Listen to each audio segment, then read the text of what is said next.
Және бізде хор классикасына тоқталдық. Яғни Аллилуйя бұл әлемдегі ең әйгілі хор шығармалардың бірі. Ол өте қуатты, салтанатты дыбысталады. Көпшілік концерттерде адамдар тіпті орнынан тұрып тыңдайтын болған. Автор туралы Гендель барокко дәуірінің композиторы опералар мен ораториялар жазған. Бұл шығарма хор музыкасының ең биік үлгісі болып саналады және әлі күнге дейін үлкен концерттік залдарда орындалып келе жатыр.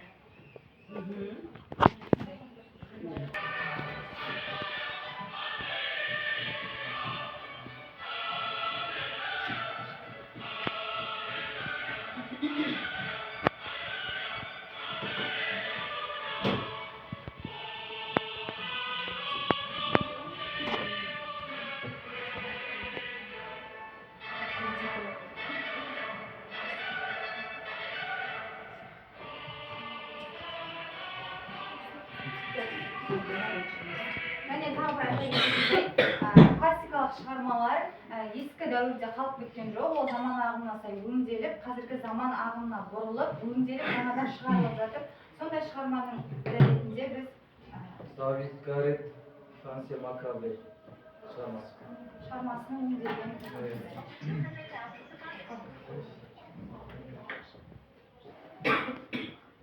өңделген нұсқасын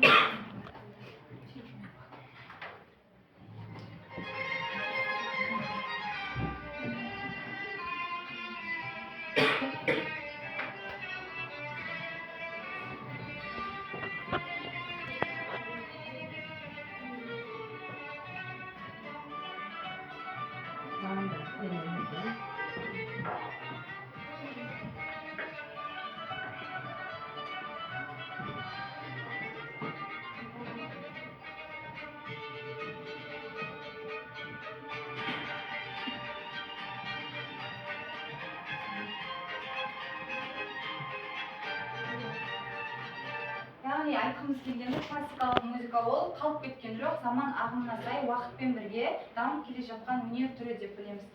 Қорытындылай келе біз классикалық музыка тек өткен дәуірдің мұрасы емес, ол бүгінде өмір сүріп келе жатқан, өзгеріп, жаңарып отыратын өнер түрі деп санаймыз. Оның әуендері адам сезімін терең қозғайды, ойды дамытады және кез келген заманмен үндесе алады. Сондықтан классикалық шығармалар заманауи өңдеуде қайта жаңғырып, жаңа аудиторияға жетіп жатыр деп білеміз. Ең бастысы музыка уақытқа бағынбайды, ол стиль өзгерсе де, мәні мен әсері жоғалмайды. Қорытынды ой, классикалық музыка мәңгілік, ол өлмей, тек жаңа формада өмір сүре береді деп білеміз.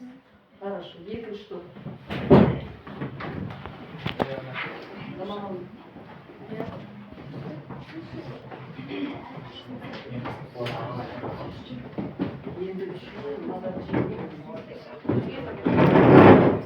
Айтып сөйлеп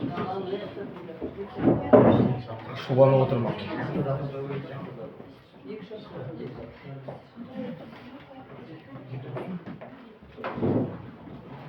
Сосын мына жерде аудиторияда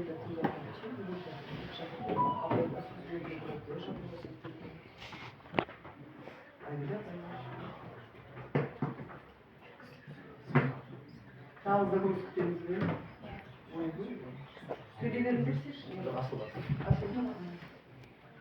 Сендер соңдан көрсетіңіз. Иә, уақыт қана. Құрмет.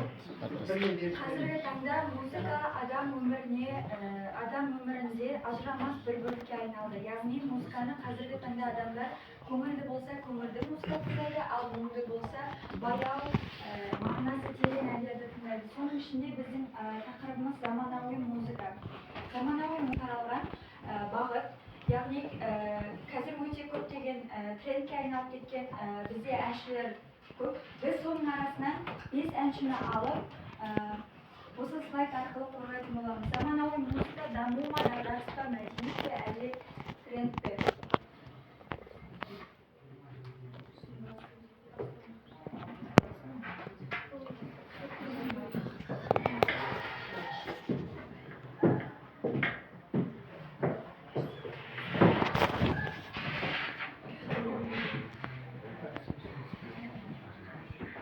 Адамға жастардың музыка түрі, жастардың өмірі мәселесін көрсетеді. Қазіргі кезде түсінікті форматта жеткізіледі. заманауи музыка бүгінгі қоғамда пайда болған және кең таралған музыкалық бағыттардың жиынтығы. Алғаш талдайтынымыз Билли Айлиш. Бұл танымал әнші музыканы экология жағынан қолдаған, музыка арқылы халықты табиғатқа деген мейірім сезіну болу керектігін жеткізеді. Және де тек үйінде жазып әнді айқайлап айтқаннан гөрі сезімге толы баяу орындау арқылы адамның эмоциясын терең әсер еткізеді. Ол 5 миллиардқа жуық тыңдармандарға ие болған жан. Билли 17 жасында әлемдік деңгейде мойындалған және заманауи музыканың қаншалықты тез дамитындығын дәлелдеген. Және Биллидің тректерінде кейде әдейі бос кеңістіктер көп болады. Ол тыңдаушыны әнге жақындатып, эмоцияны күшейтетінін білдіреді.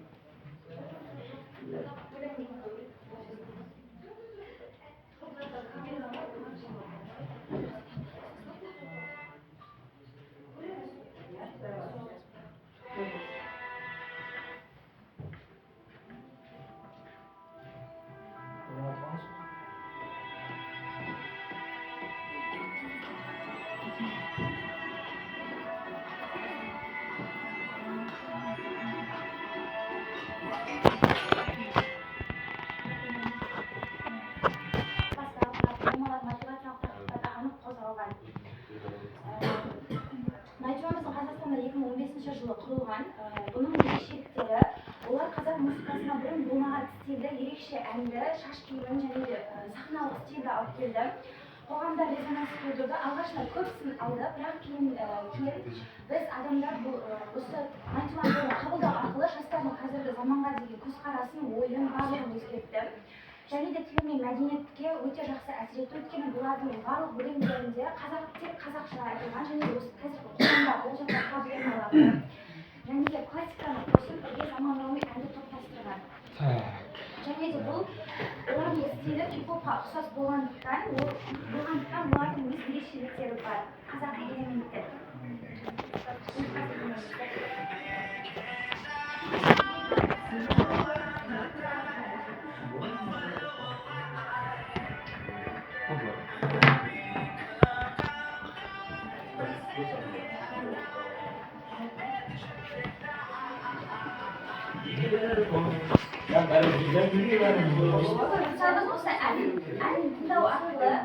Осы әнді тыңдау арқылы әндерінде олар классикада бар және де жастарға рух береді, қазіргі қоғамдағы проблемаларды ашық айтады. Бұл қандай әнші? Әншіміздің бірі бұл енді Тулли. Ол бізде қазіргі заманауи әндер бойынша хип-хоп жанрын алып келген әнші болатын. Ол қазіргі заманда осы роман стиліндегі әндерде қазақша әндерде кіндік мотивациялық өлшемі болатын. Ол сонымен қатар осы бізде Қазақстан бойынша 2020 платформасы Олейкостың алғашқы қазақтың әншісі.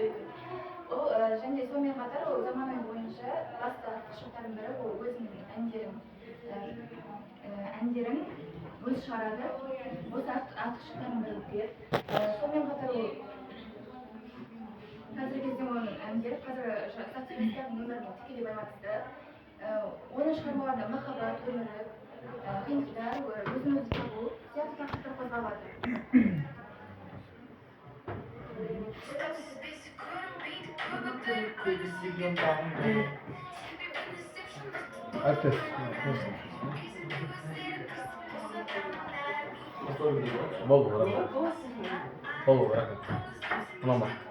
Келесі қарайтынымыз барлығымыз білетін Димаш Құдайберген. Димаш қазақ тілінде әндерді халықаралық сахнада орындап, ұлттық мәдениетті әлемдік аудиторияға жеткізді. Бұл заманауи музыканың глобализациясында маңызды үлес. Димаш Құдайберген заманауи музыкада ерекше феномен саналады. Вокалдық шекараны кеңейтті. Димаштың дауыс диапазоны өте кең, шамамен 6 октаваға дейін. Ол академиялық опера стилін поп, рок, этникалық элементтермен араластырып, қазіргі музыкада сирек кездесетін жаңа стандарт қалыптастырды. Біз Димаш Құдайбергенді заманауи әнші деп санаймыз, себебі ол тек классикалық вокалмен шектелмейді, керісінше әртүрлі жанрларды біріктіретін әмбебап орындаушы. Біріншіден Димаштың шығармашылығы кроссовер стильге жатады. Ол опера, поп, неоклассика, рок элементтерін бір әннің ішінде үйлестіре алады. Бұл қазіргі музыкаға тән ерекшелік. Екіншіден, оның әндері заманауи аудиторияға бағытталған. Ол YouTube, халықаралық сахналар, әлемдік жобалар арқылы танылып, қазіргі медиа кеңістікте белсенді жұмыс істейді. Димаш Құдайберген жай ғана әнші емес, ол заманауи музыкада вокалдық эксперимент, мәдени синтез және жаһандық өнердің символына айналған тұлға.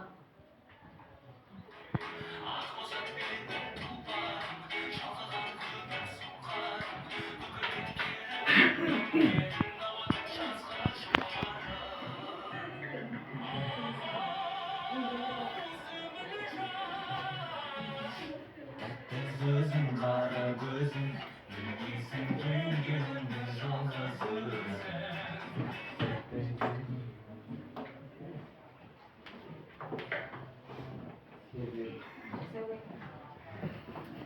Бізде келесі әнші өте заманауи музыкадағы ең ықпалды әртістердің бірі. Ол поп және электронды музыкаларды біріктіріп ерекше стиль қалыптастырады. Оның дауысы мен орындау мәнері оны басқа әртістерден ерекшелейді. Оның әндері махаббат, жалғыздық және өмірдің күрделі сезімдерін бейнелейді. The Weeknd заманауи музыкада ерекше феномен саналады. Эмоцияға толы, атмосфералық әндермен танымал. Музыкалық стильдерді үйлестіріп жаңа бағытта келеді.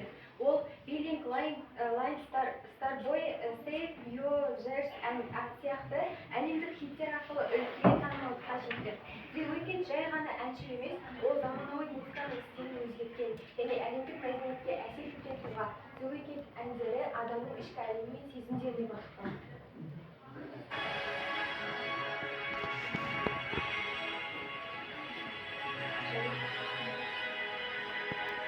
Видеошоу.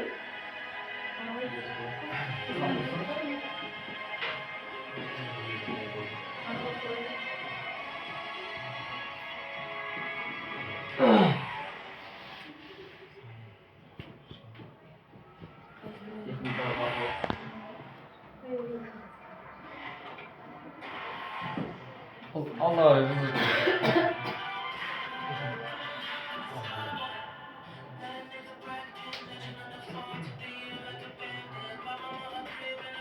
Болып жасады. Қысқа қорытындыға келетін болсақ, The Weeknd заманауи музыканың символдарының бірі. Ол жаңа стиль, технология және эмоцияны біріктіріп, қазіргі музыканың қандай екенін көрсететін тұлға. Аларда доступ көп болатын Бізде келесі Дуа Липа, ол заманауи поп музыка бағытындағы танымал орындаушы. Оның шығармашылығы негізінен поп, дэнс-поп, электропоп және диско жанрларын қамтиды. Бұл жанрлар оның әндеріне ырғақтылық, әуезділік және заманауи стиль береді. Дуа Липаның әндері көбіне жігерлі, би билеуге ыңғайлы және естен тез сақталатын әуендерімен ерекшеленеді. Оның музыкасына электронды дыбыстар, заманауи поп элементтері және классикалық диско стиль үйлеседі. Оның шығармашылығы жастар арасында кең танымал және заманауи музыка мәдениетінің маңызды бөлігі болып саналады. Және де Дуа Липаның әндерінде тек махаббат қана емес, қоғамға қатысты идеяларды тоғыстырады. Оның шығармашылығында әйелдердің тәуелсіздігі, өзін құрметтеу, еркіндік және күшті болу тақырыптары жиі айтылады. Және бұл оның әндерін есте сақтау оңай, және қазірде олар хит болып келеді. Мысалы, New Rules деген әні бар. Олда қыздарға өзін бағалау мен зиянды қарым-қатынастан алыс болу идеясын жеткізеді. Ал Don't Start Now сөзінде Don't Start Now әнінде өз-өзіне сенімділік пен алға жылжуды көрсетеді. Әндерінде сондай мағыналы болып келеді заманауи болғанымен. Және осы арқылы Дуа Липа әндері жастарға мотивация беріп, әлеуметтік ойларға әсер етеді.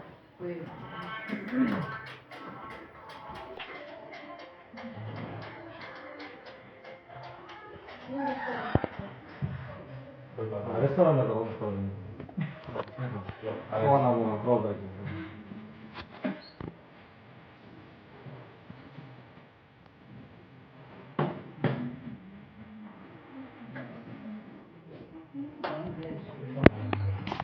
Құрал дегеніміз белгілі бір мақсатқа жету үшін қолданылатын нәрсе. Ал заманауи музыка шығарманың өзі мақсат. Тыңдарман оны пайдаланбайды, оны сезінеді, бастан кешіреді. Заманауи музыка бұл құрал емес. Өнер, тіл, эмоция және мәдениет. Ол тек қызмет етпейді, ол адамдарды өзгертеді, ойландырады және әсер етеді. Керемет, екеуінде ойлары әдемі. Мыналар аргумент қалай да мен музыка құрал деп ше, айтып жатыр сендер. айта берсін. Арасында бет қойып берген жоқ, не осыларды бастау. Негізі сөйтіп жаңағы айтып Мына доводтар негізі сөзді бөліп айтуға болады. сөз бөлгенде мыналар дұрыс выступать еткенде, Бір соңғы сендер болғанда. соңғы болып дәлелдегендеріңді қарашы, мына довод әдемі, бұл да довод әдемі, и мәмлеге келуге болады. Сіздер былай қылайықшы, ана құралдар, былай қылайық, сіздер как будто бірінші тыңдаған болайық, солай жіберейік. Қазір доводтарыңызды айта беріңіздер. Болды ғой, сіздерге үлкен рахмет берейік. Ал, сіздерге довод. Так, сіздерге зор денсаулық.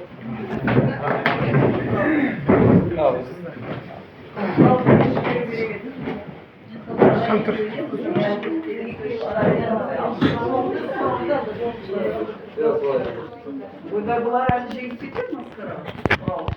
Бәріміз құрал деп тұрып қалады.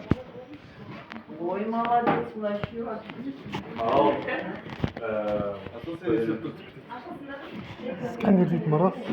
Екі тарапта жақсы нәрселер айтты негізі. Былай ой түйетіндей нәрселер айтып жатыр. Біз екі жақта қатты қарсы шықпай ақ қойып, еңбектерін жоққа шығармай ақ қойып, біз енді бір керемет өзіміздің бір айналысқан біреулерімізді шығарайық. Біз енді сәл кішкене уақытта бір сөз сөйлеп жүрейік. Өзіміздің апайларымызға сөз кезегін беріп. Ендігі бізде кезекте ең бірінші болып шыққан классикалық музыкалар. Классика музыкасы жалпы. Рахмет.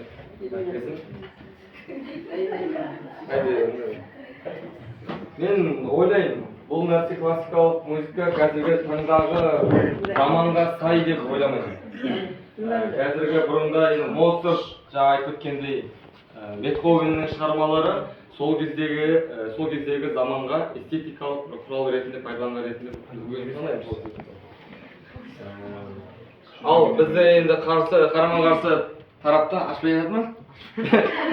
Сөзімді dinlеп жатыр ғой енді қарама-қарсы тарапта мен ойлаймын, бұл кісілер енді заманауи музыканы алып келіп жатыр. Бұл құрал емес, бұл ой, пікір, сол нәрсені мәдениетті қалыптастырады деп жатыр. Мен қазіргі таңдағы музыкалардың әнде есептемеймін. Ренжімеңдер, ана разве стакан секілді бір тыңдайсыздар. Мен өзім солай есептеймін. Ренжімеңіздер, енді көңілге алмаймыз. Кюп-поп жаңағы айтып жатырмыз ғой, кюп-поп жанрындағы әндер бір жиналақтың әндері секілді. Солай өздерінің адамдары енді. Былайша айтқан кезде іші пысқан кезде ғана тыңдайтын құрал ретінде пайдаланамыз деп ойлаймын қазіргі таңда. Автобустың ішінде кетіп бара жатқан кезде, той-томалақта іші пыспасын, би билейік деген дүниеде қосылатын әндер секілді. Ал классикалықта бізде енді қалай десем болады, классиканы бір көп адам тыңдай бермейді.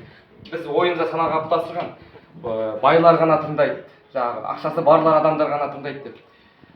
Жақсы енді, ол нәрсе енді әркімнің өздерін бір сүйіп таңдайтын бір шығармаларына қарай өздерін таңдап, сол тыңдайды деп ойлаймын жаңағы. Іш пысқан кезде болмаса сол нәрсені түсініп. Бұл классикалық музыканы бір түсіну үшін бір музыкалық білім қажет, керек етеді деп ойлаймын сол себепті. Ашылмай тұр ма әлі? Мүмкін сізге керек болар. Қазір довод Бастайықшы қой. мектептер чөзім болмай жатыр. Ашпай. Шуға шағына қой. Енді қарсыңызда сіздің сөзімді бөле алмайсыз, кешірім өтінемін. Уақыт бермейсің бе? Жоқ, мынау олай қалды. Ашпаса ашпай қойсыз. Ішінде не бар еді? Телефонмен көрсете берейін. Телефонмен не бар еді? Видеолар бізде дайындап келген. Дайындап келген дұрыс еді, міне құрал деп жатыр. Екі жаққа да жақсы деген жоқ, ше. Мына жақта заманауи музыка тек немен деп мен аңсар жетісін айтқанша. Жақсы. шығып кетті ғой